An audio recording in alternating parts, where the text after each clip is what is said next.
Keisha here of New World Tarot, and thank you for joining me today for a review and a reading.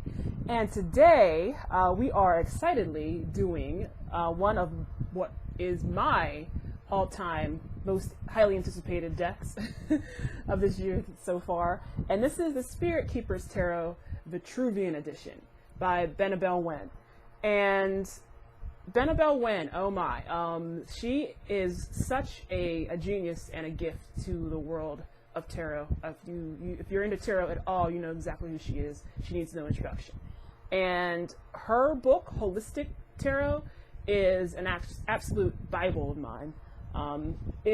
Bible in almost a literal sense. It is a huge, thick book, but it has such important and amazing information. Mine, though it's huge, has been worn ragged.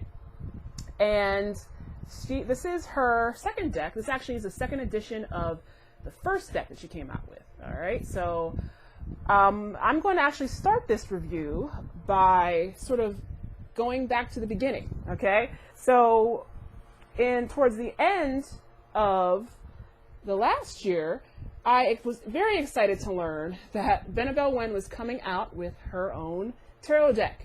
And this actually, what you're seeing right now, is the first edition of her Spirit Keepers Tarot.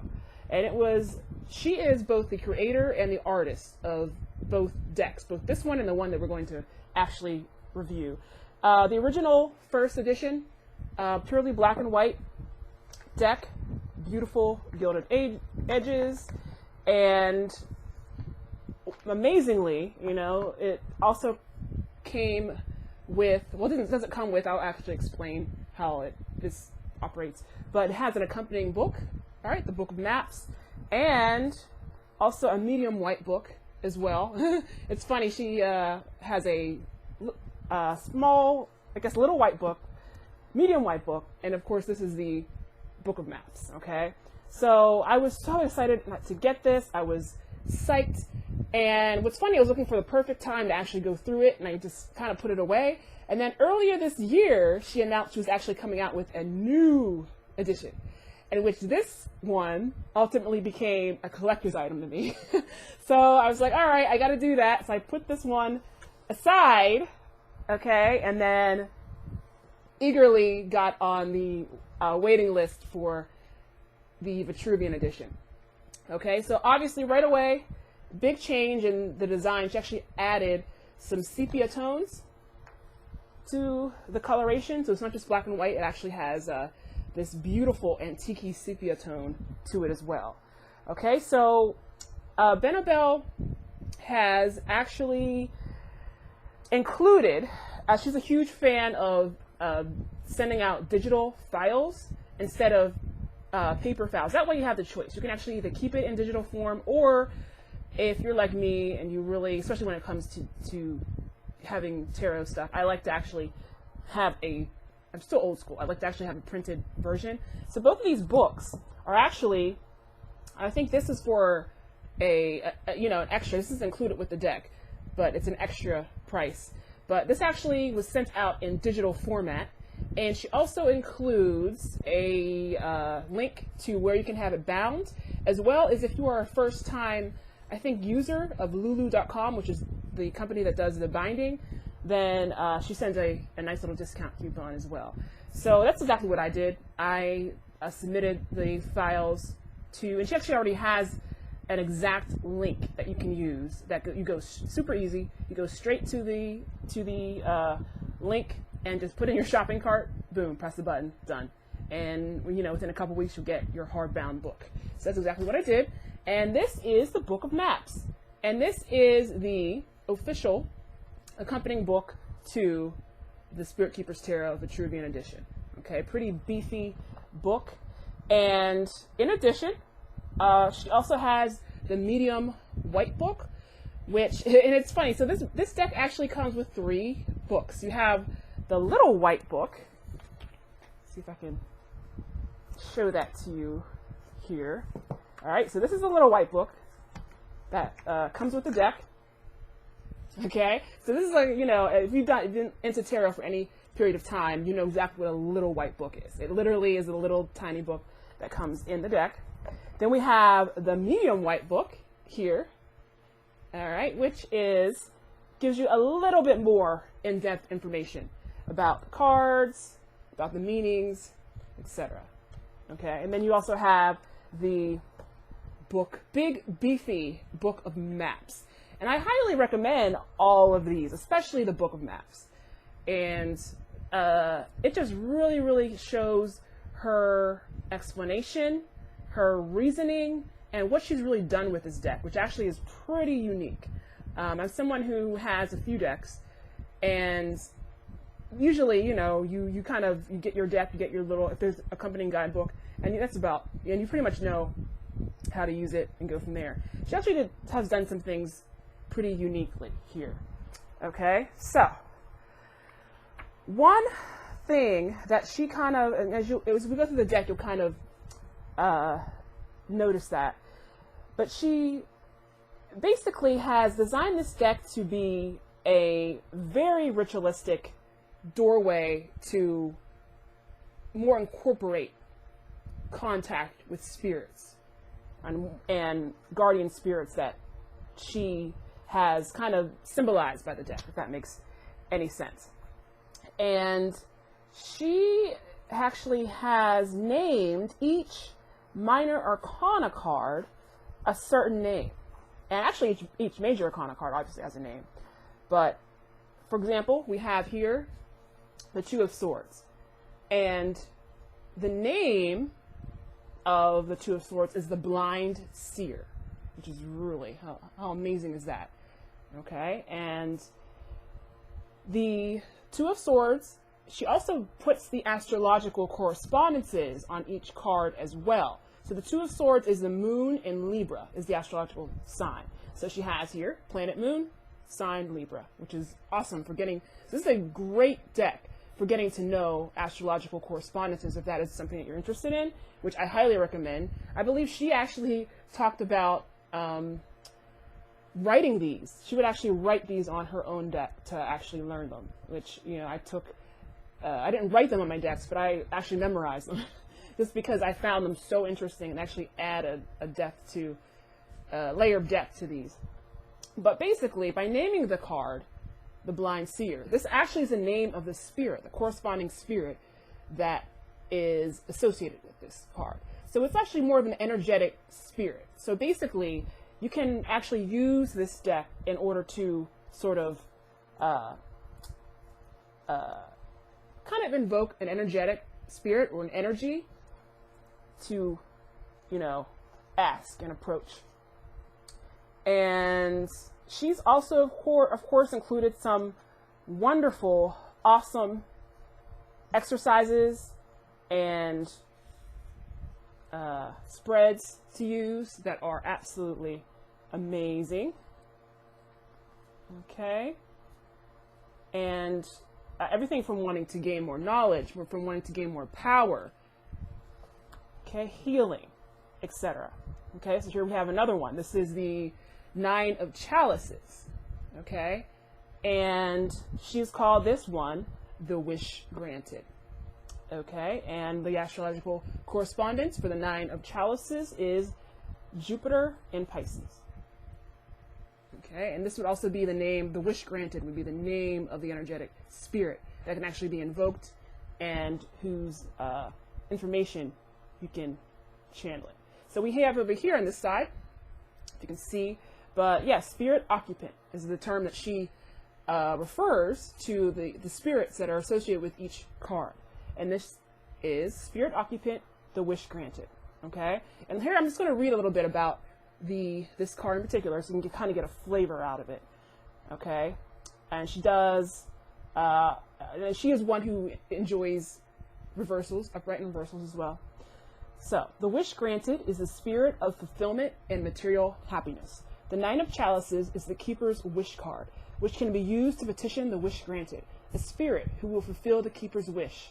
This calling card for the Wish Granted is a powerful talisman for controlling the turns of the wheel of life and to activate the powers of the Necromancer that will fulfill a Keeper's wish. And I believe the Necromancer is actually what she calls the Moon card. Classically know it as the Moon. She refers to it as the Necromancer. Note, the knowledge and wisdom of the erudite, which is, I believe, the hermit, traditionally, the knowledge and wisdom of the erudite must be observed if and when aligning with the spirit of the wish granted. Okay? And she even has a little recitation here. To call upon the wish granted, recite light, love, life 3 times. 3 by 3 becomes 9, with each recitation focusing on one of the 9 chalices until you have connected with all 9. And that's freaking phenomenal. That's so beautiful. And just it really gives you more of an in-depth way to kind of connect with these cards. Okay? So she has here obviously other cards that relate. For example, the Wheel of Life, which is you may know normally as the Wheel of Fortune. The Necromancer, known as classically known as the Moon, and the Erudite, classically known as the Hermit. Okay? So that just gives you kind of a taste, and even before you get to the nit and gritty of the tarot itself, again, you just have this beautiful, beautiful background, and it actually shows you her whole process that she went through in creating this deck. You know, so it gives you this whole history, what she went through, and she even, what I enjoy too, is she actually talks a little bit about her background with how she believes in, guardian spirits, guardian angels. She talks about certain instances in her life, which I think was really insightful for her to share, about instances that she believes divine protection actually came through for her, which is, I believe we all kind of have those situations as well. So it's interesting to hear hers. Okay. And yeah, so that's enough about the books. I want to try to keep this as short as possible. There's just so much. It's just so much to actually go through. Okay.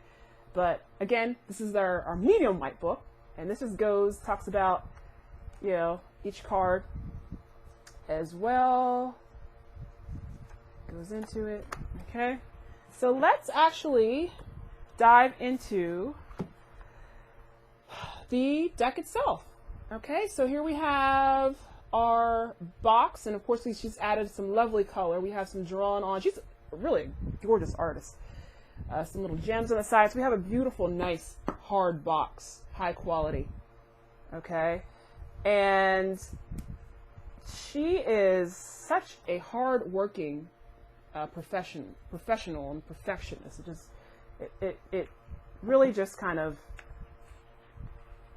makes me admire her like 18 times over. But basically, she actually signed this certification of vital record, and I was following her, of course, when she was putting this deck together, and apparently when she sent the decks away to have them, or she was waiting to get the finished decks sent to her so that she can ship them out. Small mistake. I believe that they actually had sent them the covers, the top box and the bottom box switched, so that, in other words, see if I can do it. I believe it was, if you would look at the front like this and turn it around, the back was upside down. And of course, her being an absolute perfectionist and wanting to have these, wanting to make her patrons so happy, she was horrified by this. Of course, it obviously is a very small thing where all you just take it like that, switch it, and just ta-da, like everything's fine. But because of that, because she felt so bad about it, she actually was going to personally sign the decks that were backwards. And I actually think she ended up just signing all of them. Because mine actually came right side. It was matched perfectly, but I still got a signature. So I think she's just an amazing person. And, of course, that she was so disappointed by that mistake, but obviously I'm just so excited to get my deck. I don't care if it's half to the side, half upside down, it doesn't matter to me. I'm good. And now she actually gives a name and consecrates each deck. So mine is called Hansa, I believe. So it has the name of the spirit on each deck. And the deck actually came gorgeously scented with, with oil. I'm not sure if it was frankincense or sandalwood, but beautiful. She put so much time and energetic attention into this. Okay, so this is our box, and again, it's gorgeous. We have Latin on the sides, and the bottom of the box, the side, reads, called or not called, God will be there. Okay, and I believe this is the Latin, the same thing in Latin. And then we have two Latin, I think the book actually tells you what it means, but I can't recall. And we have more. Inside this box is so gorgeous. We have it's designed all around the box. And the top too. This is the top of the box. Excellent. I think this means dare to know, I think. Yeah, dare to know. Dare to know. Right there. Excellent. Now, isn't that what, communing with the divine is all about? Daring to ask and daring to know and have technology at your own hand. So, of course, as explained, got the little white book. Okay. Everyone who's done tarot for any sort of period of time knows what to expect here. You got your little meanings here and just a little bit of information. This is done probably, as a, hey, it's better than nothing, and it's just probably more tradition. Like, to me, every tarot book, regardless if it has a guidebook, you got to do a little white book. It's just something that ever since the writer deck came out, to me, it's a traditional thing. You gotta do it. But though I do have decks that don't have it. And here is our deck. All right, so again, this is gorgeous. Gold edging. Like, oh, I love this gold edging. I know some people don't like it, don't like the way it shuffles, or because over time I'm sure will change, probably will fade and not be as bright. But I don't care. I think it's fabulous. And here we have the backs of our deck. Beautiful. Okay. All right. So here we go. And the card stock is really nice. It's really stiff. It's one of the thicker cards I have, which I love. So this is not going to bend or warp easily, And it's also, of course, matte, very matte finish as well. All right, let me get a little more closer here. Okay, all right, so let's go through it. So I'm going to try to do this as quickly as possible. I feel like I've already rambled on and on and on and on. All right, so the one thing about that she is, she made an interesting choice, is she actually has given us 3 quote-unquote fool cards. And these cards are actually used as kind of sort of significators to kind of represent your journey, as the seeker. Okay, but they're actually for different stages. And the initiate, all right, in the bottom of the card says spirit in search of experience, which I believe is the perfect description of the fool itself. But the initiate is my understanding that this card is actually to be used for people that are that kind of recognize themselves as very brand new initiates, people who are, again, in search of knowledge, who consider themselves at the beginning of a journey. Okay, and then we have the seeker, which reads spirit in search of science. And this is someone who has been initiated and is more at an intermediate level of seeking. And then we have, finally, the keeper. And the bottom reads spirit in petition of spirit. And this is for the advanced seeker, someone who not only is initiated, has a good base of knowledge, who would consider himself an advanced seeker. So you kind of would use either of these 3. And now again, she is designed a whole ritualistic experience, which actually in the Book of Maps includes going through and consecrating your deck in a particular way, and actually being very ritualized about initiating this deck, initiating yourself into the seeking of knowledge. So I think at different stages, she actually recommends that you do this.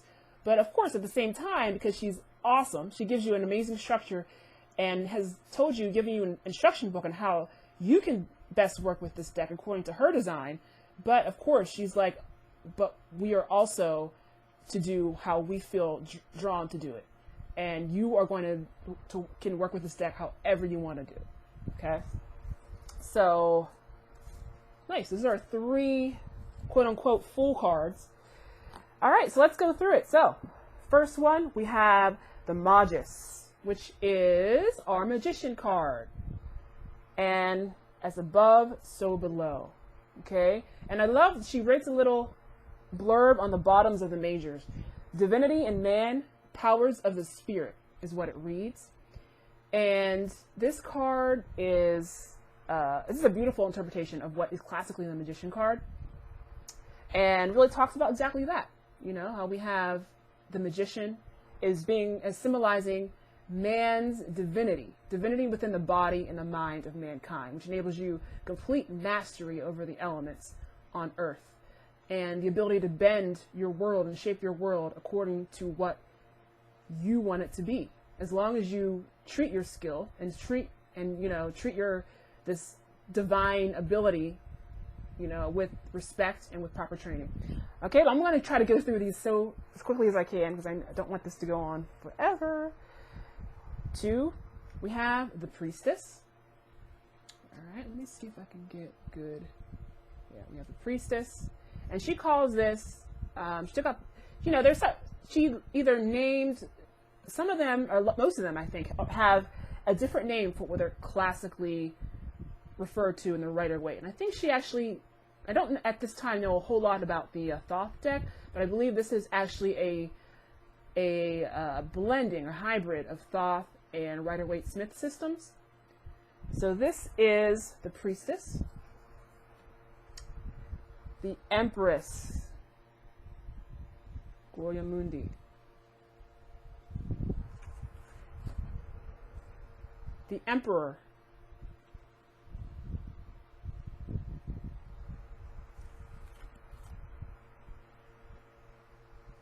the Holy See, which is, of course, the Hierophant,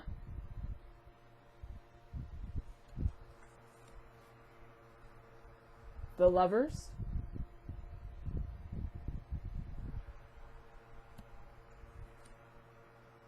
the Chariot,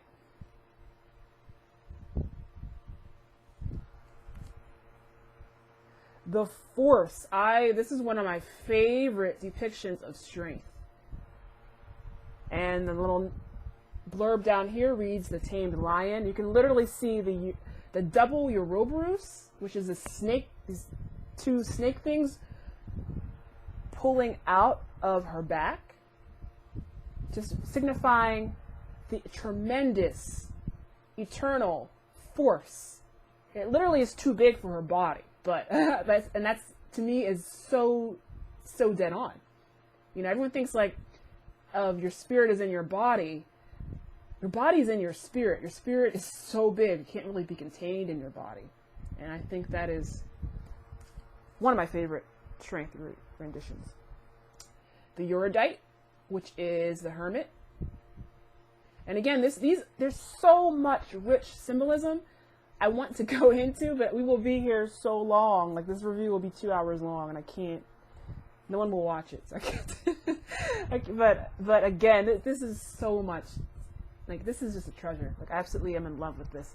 And I love the sepia. Like, for some reason, have a thing for sepia tones. It just has that beautiful antique, like, it's just enough. It's just enough. And I do prefer this over the black and white for me personally. So I'm glad she actually made this change. So we have the Wheel of Life, which of course is the Wheel of Fortune, traditionally. And the Chancellor, which is traditionally justice.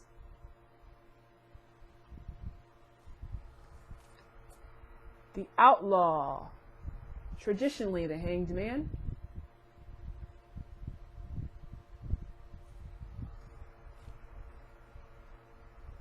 The Reaper, traditionally death.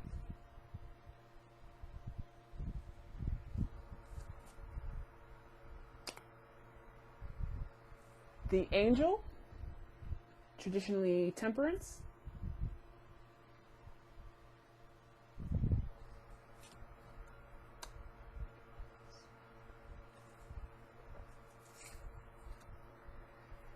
The demon, traditionally the devil.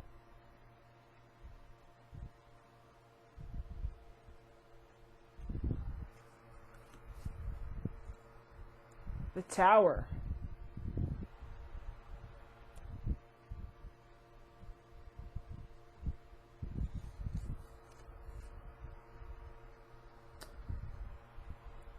We have the healer, traditionally the star.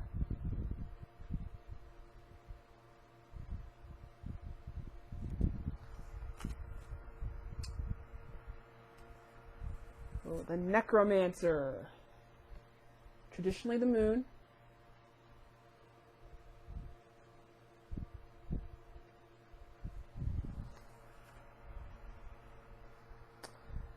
The warrior, traditionally the sun. I love it.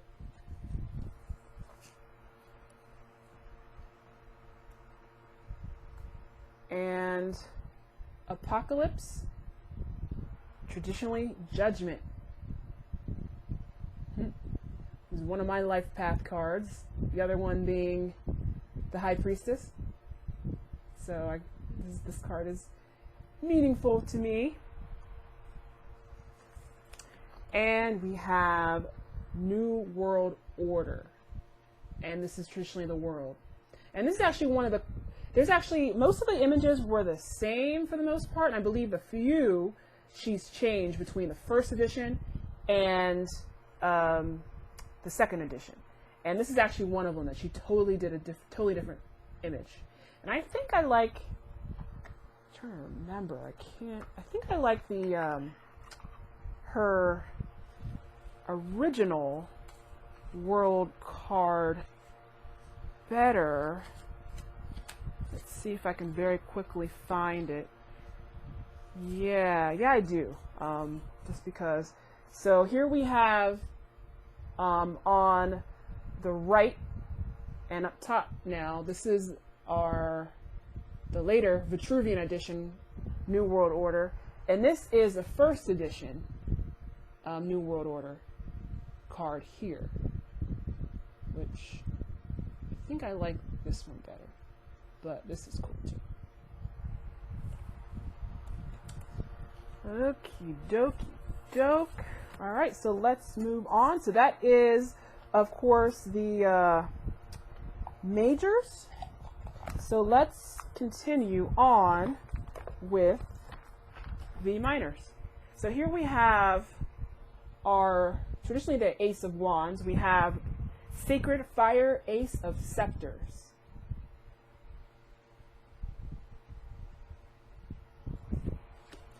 And we have, oh, you know what, actually, she actually has put in the deck in a different order. She's kind of grouped the aces together, and then I think she did, yeah,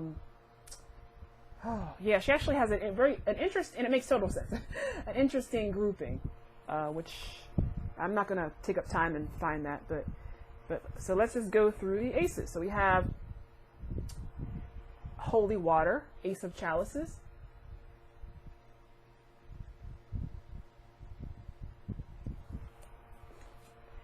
And Sacred Cinnabar, Ace of Swords.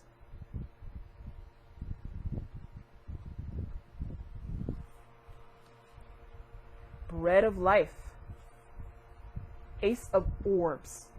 So that kind of gives you an idea of what the suits are called as well. So swords are still the same, but we have scepters instead of wands, we have chalices instead of cups, and we have orbs instead of pentacles or coins. All right, so then we have our twos. Okay, so first of all, we have the Two of Scepters, the Discerning One is the title. So again, each minor arcana card has a spirit name. So that's the name of the spirit. Okay? And just to kind of give you an idea, so if we would look in the two, All right, the discerning one. So here's in our book of maps, we have a bigger picture of it. Okay, so spirit occupant is the discerning one. The spirit resident in this card is the discerning one, who, on the physical plane, holds the highest office in the realm of fire, born from the spiritual seed of the same elemental ace. The cross of the discerning one is a talisman to safeguard your venture out beyond your comfort zone when you go in search of your passions. Okay, and the attribution is dominion. And of course, traditionally, in the Rider-Waite-Smith system, this card, it was called the Lord of Dominion. And again, we have the astrological. So if you need some reminder of what that is, we have the Mars in Aries. Okay, so we have Mars in Aries being the thing for that. So that kind of gives you a flavor. And that's just a small blurb. Obviously, there's so much deeper information, but let's keep going. We have the Two of Chalices, the joined one. We have, we talked about this already for a second, the Blind Seer, Two of Swords. The Nocturne, Two of Orbs.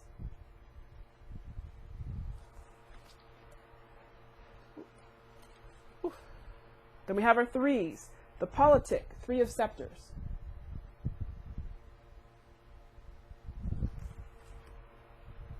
The Kindred, Three of Chalices.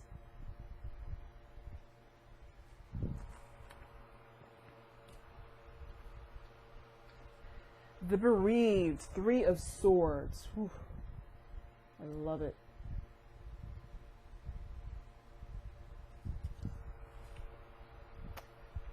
The Mason, Three of Orbs. That's appropriate. It's really, these are all so well done and so well thought of for these names. She is such a genius. Benebell, you are a genius. All right. Archangel of Glory. So now we have, and the archangels, I believe, are the kings. Are my, yes. So these are the kings here. So we have Archangel of Glory, who is the king of traditionally the King of Wands. The Archangel of Healing, who traditionally is the King of Cups. Here would be chalices. The Archangel Commander, and this would be traditionally the King of Swords. And the Archangel of Mysteries, traditionally the King of Orbs, or here orbs, elsewhere pentacles or coins. All right, and then we're on to the queens, the shields. We have the Golden Shield, who is traditionally the Queen of Fire, Queen of Wands rather. The Ivory Shield, traditionally the Queen of Cups.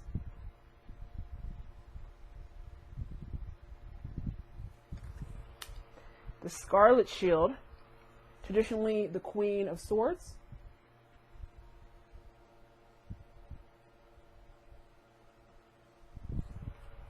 And the Ebony Shield, traditionally the Queen of Pentacles or coins. Here, she's the Queen of Orbs. All right, and then we have the Flames. So the Flames are the Knights in her deck. And we have the Shining Flame, who is the Knight of Scepters here. Traditionally the Knight of Wands. And we have the Shining, or not the Flames rather. These are the Shining Ones, is what the Knights are called. I apologize. The Shining Ones. And so that was the Shining Flame. And now we have the Shining Dew, who is the Knight of Cups, or chalices in this deck. And then we have the Shining Winds, who is the Knight of Swords. And we have the Shining Quarry, who is the Knight of Orbs in this deck. Other words, the Knight of Pentacles or coins. All right, and then finally we have the Strongholds. The Strongholds are traditionally referred to, the pages, called the pages in other decks. So we have the Stronghold of the Flame, who is the Page of Scepters or Wands. The Stronghold of the Grail, who is the Page of Cups or Chalices.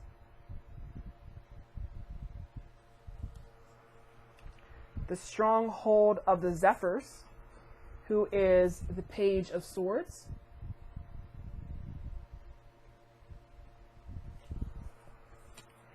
And the Stronghold of the Veil, who is the Page of Orbs, Pentacles, or Coins. All right, so now we're on to the fours. So we have the Four of Scepters, which is called the Demiurge. I love this one. We have the Four of Chalices, the Hollow Void.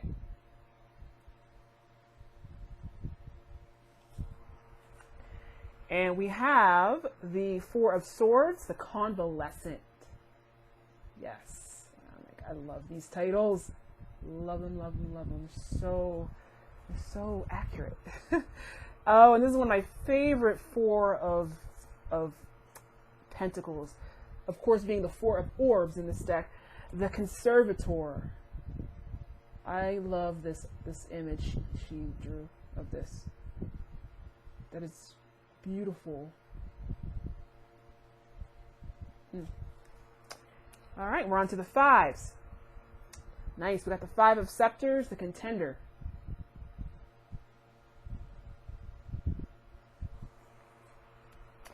And we got the Five of Chalices, the Grotesque.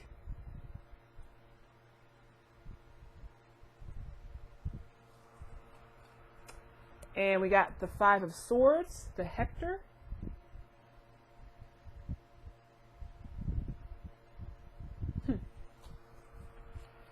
And the Five of Orbs, the Vagabond.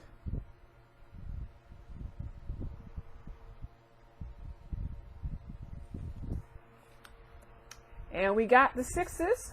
So we have the Six of Scepters, the Champion. I love to see female figures on these Six of Scepters or Six of Wands cards rather. I love that. Okay, and then we have the Six of Chalices being the Memory Keeper. Huh. I love that. And these two little hatched creatures down here, this I think it's an eagle, a baby eagle, and a baby dragon.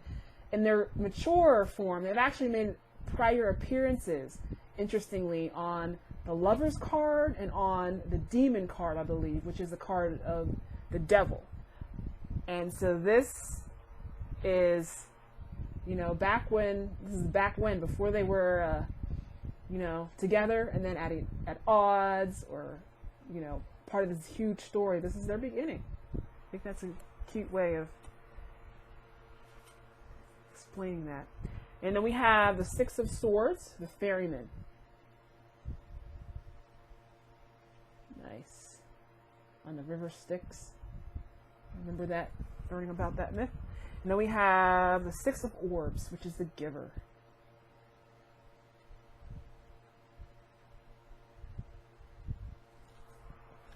All right, on to the sevens. We got the Seven of Scepters, the Dark Horse.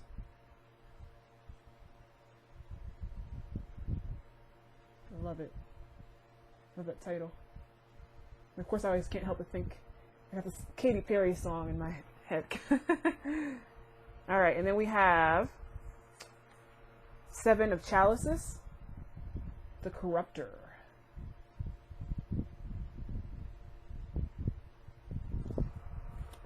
And Seven of Swords, the Rogue.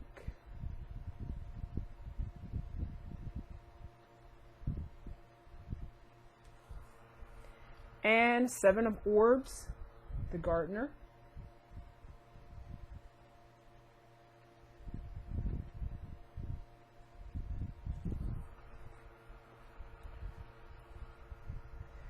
And we have the 8 of scepters, the sharpshooter. Nice. Action-packed. And we have the 8 of chalices, the defector.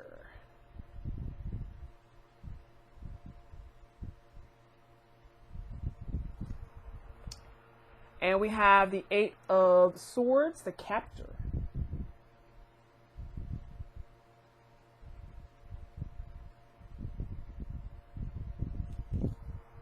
And the 8 of orbs, the journeyman. Which is an interesting adaptation of that. And we're on to the 9s. We have the 9 of scepters, the malaise.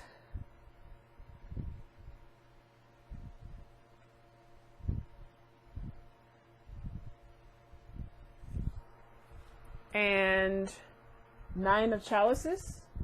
So we kind of briefly went into that. The wish granted.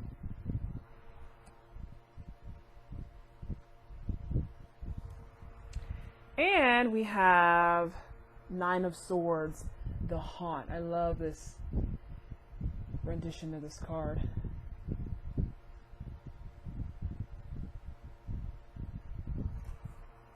All right.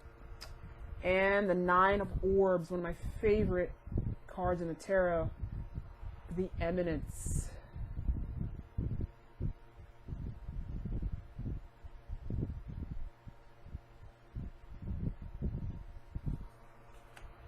All right, and on to the 10s. We have 10 of scepters, the burden one.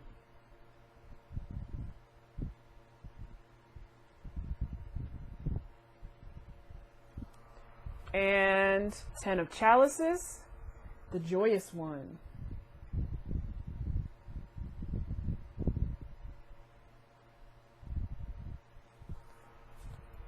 And 10 of swords, the destroyer. So, and this is one, and it's always interesting to get to, you know, the 10 of swords, hermetically, the hermetic title, the Lord of Ruin, and just kind of see how they get, how the rendition, this is one of the more bloodier ones, where we actually see, you know, and hey, you know, this is, I like it. I like, you know, I like having both. I like having ones that kind of gloss it over, and I like having ones that are like visceral, more visceral images. There's definitely room for all interpretations. All right, and then we have the 10 of orbs, which is the dynasty.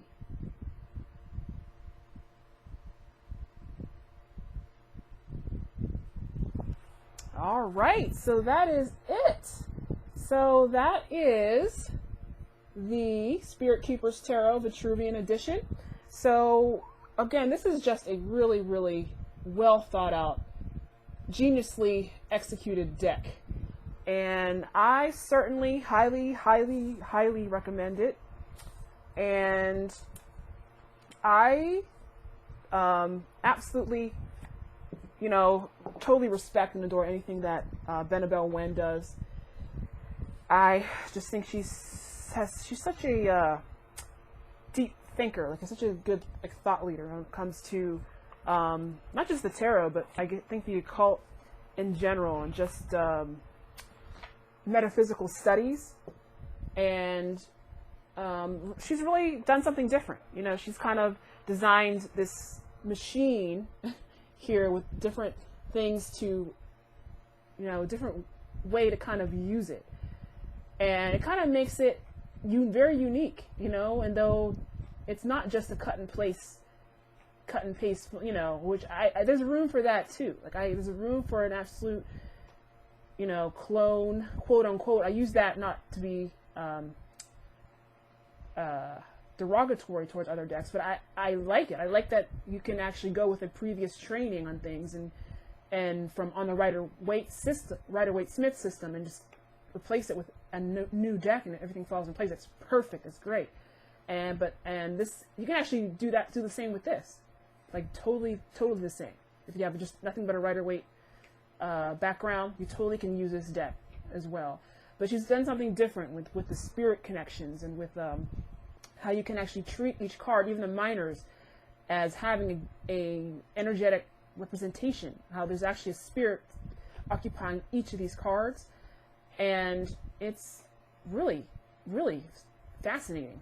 And you can't really do that with any other deck. So awesome. So of course, I highly recommend this deck as well as the accompanying things. You need the whole shebang. You know, her strength is that she is such a rich intellectual force, and you're going to get the deck with a little white book be sufficient. Sure, it's enough, you know, to use it, but you have to get the other accompanying materials, because they are just so insightful and just tell you how, you know, she has created this thing.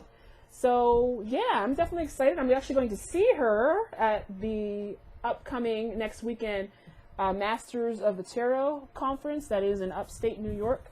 And I believe she sent out an email. This actually may be one of her last public appearances. So I'm really happy that I'll finally get to actually see her in person. That is going to be, you know, an amazing experience to learn from someone of her caliber. And, you know, I know it's only next weekend, but, you know, yeah, if you can get there, and, you know, you're serious about the tarot, I think that's probably a great thing to do. She, Mary Greer, and also Rachel Pollack will be there as well, and it just sounds like an amazing event. All right, well, that's all. It's almost an hour, God. But thank you so much for joining me for this review. And I don't have time really to do the reading aspect of it, unfortunately. I'm just going to kind of lay out the cards just because this has gone on so long, and I've been trying to, you know, I've been trying to kind of make this a shorter reading, but you can kind of just see how beautifully these cards lay out together. I love the, you know, it reminds me in a way of the Everyday Tarot by Biddy Tarot, in the same sense that it also is monochronistic. I don't know if that's the right term for it, but it's just a beautiful layout. It's an absolutely gorgeous layout just to have them all together as one. And yeah, I definitely recommend this deck. Like, what are you waiting for? Go out and get it. And thanks to Benebell for providing us with this great tool. All right, thank you so much, and we will see you next time, and take care. Bye.